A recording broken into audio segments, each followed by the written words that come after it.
Emilien, Romain et Sanson, donc bienvenue à vous. On va vous trouver une petite place. Oui, c'est bon.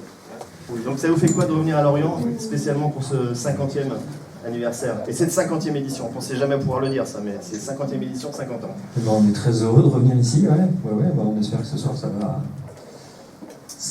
va danser, qu'il y aura du monde. Oui, il y a le droit de danser, c'est ce que vous disiez juste avant. Complètement, passe sanitaire nous permet de danser derrière, debout, il n'y a pas de souci.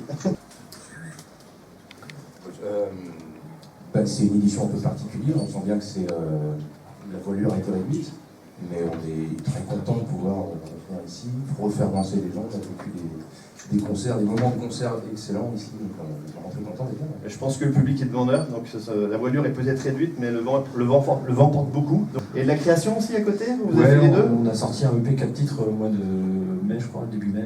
Du papouning et de la création. Ouais, on a quand même fait les deux.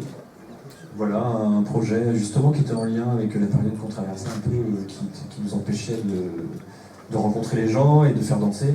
Donc on est parti sur un projet sur la voix autour d'une chanteuse, Sarah Flock, avec 4 titres où on lui demandait, en plus de les chanter évidemment, d'écrire des textes et en lien avec ce qui se passait.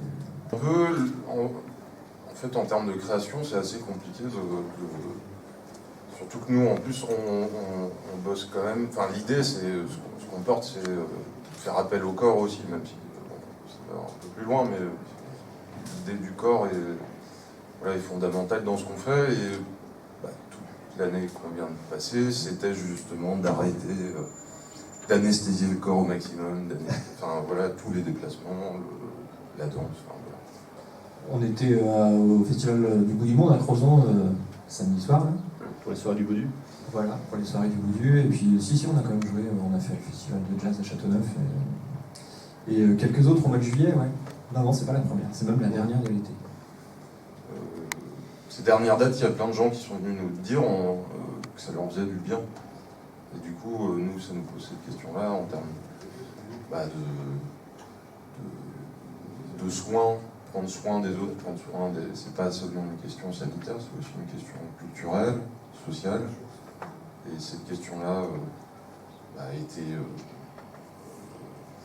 je parle personnellement, mais moi depuis le début c'est un peu cette question-là, c'est-à-dire qu'on a coupé tout un pan culturel, qui est l'art vivant, le spectacle vivant, sans réellement se poser la question de quel impact ça aurait socialement aussi sur l'état de la société. Alors